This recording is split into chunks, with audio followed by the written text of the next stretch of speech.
Hello and welcome to this edition of the Dean's Video Newsletter. Welcome to 2016.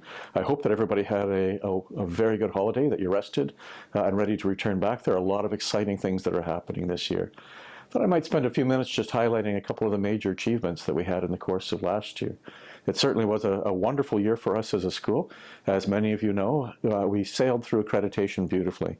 This is really the culmination of an awful lot of work done by members of our faculty, both here within London, but right across our distributed network. Equally, we were recognized last year with an Aspire Award.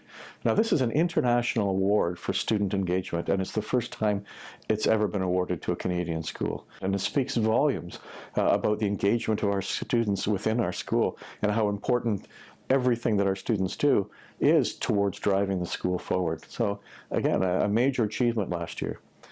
We welcomed a lot of new faculty and staff to our school, both on the clinical side as well as on the basic side of the equation.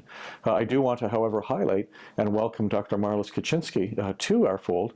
Marlis comes to us from the University of Windsor, where she had been the Dean of Science. She's now the new Scientific and Executive Director of the Robarts Research Institute.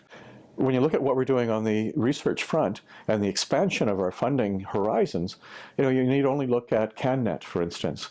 Here is the Canadian National Centre for Study on Cardiac Dysrhythmias. That study really establishes London as the core around which we're going to look at how do we look at early interventions, how do we do community monitoring for this, how do we build our research around the dysrhythmias package, and that's centered here. On the NIH side, Charles McKenzie and his team, first time in many years we've had a major NIH grant brought in. So what's coming ahead? What are the things that 2016 are going to be bringing? Well, this is a really important strategic year for us. And I promised when we did our strategic planning process back in 2010, 2011, that we would return and do a checkup at the 5-year mark. And so in the course of this year, led by Margaret Steele, we're actually doing a review of this plan. Many of you are very, very much involved with it. And come spring, we will have completed that, and it will look at our blueprint and offer any changes that need to be done. Very important exercise.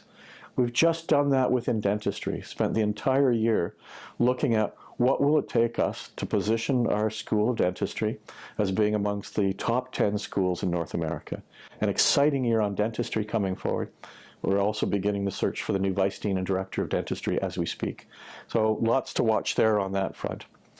We also talked in the last couple of years about all the work that's being done on our distributed education. It allows each of the academies to design their educational programs to reflect better their geographic nature. It's unique. We know of no other model like this, but it's not a complete takedown of what was there previously. It's expanding and building upon 10 years of great experience there. The breadth of what we do on an international base is also starting to change.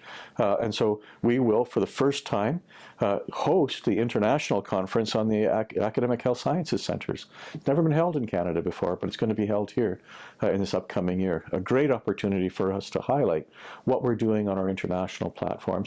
So a very exciting year coming forward, and those are just the highlights. There are many, many other things that you'll hear about as the year moves forward on new investigators coming forward, new facilities opening up, achievements that our investigators are making that we already know are going to be hitting the headlines as the year goes by.